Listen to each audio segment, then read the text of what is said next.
évidemment un grand merci à tous les participants. Ça a été une discussion riche, pas mal d'annonces, d'ouverture de ressources qui, je pense, vont aider la communauté à avancer sur ces sujets.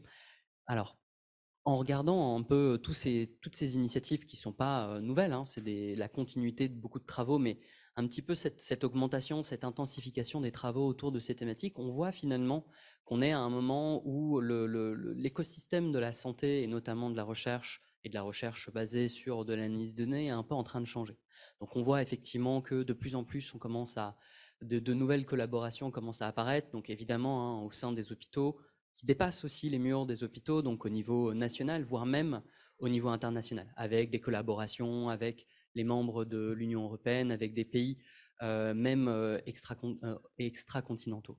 Donc on est dans une situation où on voit en fait cet essor de partenariats. On voit aussi l'arrivée de nouvelles technologies, machine learning, etc., qui apportent finalement une approche un peu nouvelle, un peu différente, complémentaire très souvent, avec les méthodes qui existaient déjà. Et donc, on est dans un point un peu charnière de transformation de cet écosystème. Donc, il y a une première, évidemment, une réponse à ce besoin un peu renouvelé, un peu intensifié qu'on voit apparaître, qui va être la facilitation de l'accès à la donnée.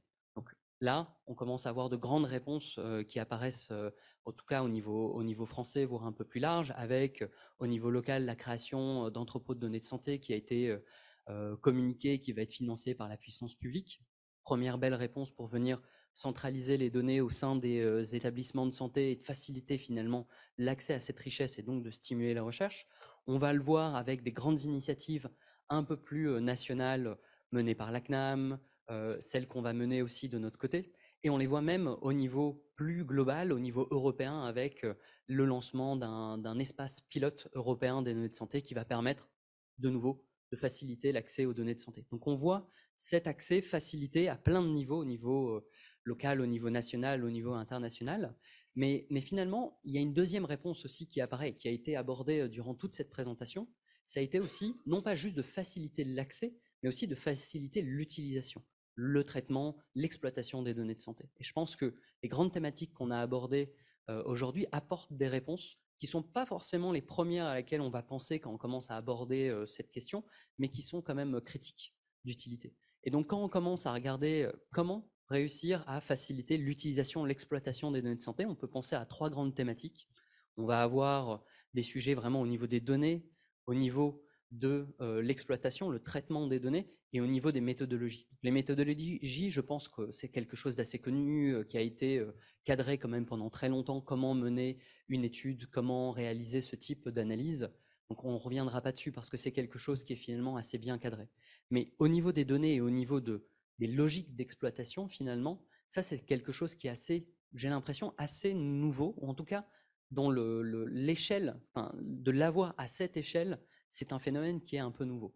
Et donc c'est assez intéressant de voir justement ces travaux au niveau des données, donc finalement comment adopter un langage commun qui permet donc finalement de tous pouvoir communiquer, donc d'utiliser des données, de transporter des informations finalement de manière commune en France entre les différents centres et établissements de santé, au niveau européen entre les différents pays qui sont amenés à collaborer, et voire au niveau international. Et là, les grandes réponses qu'on commence à voir à apparaître, qui sont apparues depuis longtemps, mais qu'on commence réellement à adopter et à prendre en main, ça va être la partie standardisation. Après, il y a évidemment la partie traitement.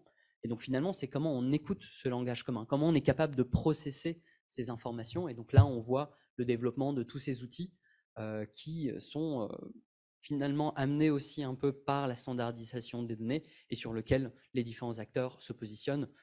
Voilà, on en a parlé des grands travaux réalisés par la CNAM, du financement du programme BOA, et finalement tout cet écosystème qui est en train de se créer autour d'une part de la facilitation de l'accès aux données et de l'autre part de la facilitation de l'utilisation de ces données en santé. Donc vraiment sur la base des interventions, des travaux réalisés, je pense qu'il faut célébrer ce moment où on voit cette transformation apparaître et qui, je pense, va permettre d'ouvrir pas mal de belles aventures dans les années qui arrivent, et notamment des aventures tous ensemble pour faire avancer évidemment la recherche, évidemment l'expertise de chacun, mais surtout du soin qu'on va être capable d'apporter aux patients et de l'amélioration même de leur parcours à travers les différents établissements en comparaison avec des acteurs nationaux, internationaux. Donc voilà, je pense qu'on est embarqué dans une très belle histoire qui va passer à travers, qui ne peut se réaliser finalement qu'à travers l'ouverture et qu'à travers la collaboration.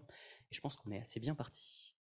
Voilà mes mots de fin. Merci encore et beaucoup à vous de participer à cet effort et de permettre au monde de la santé en France d'avancer vers cette direction.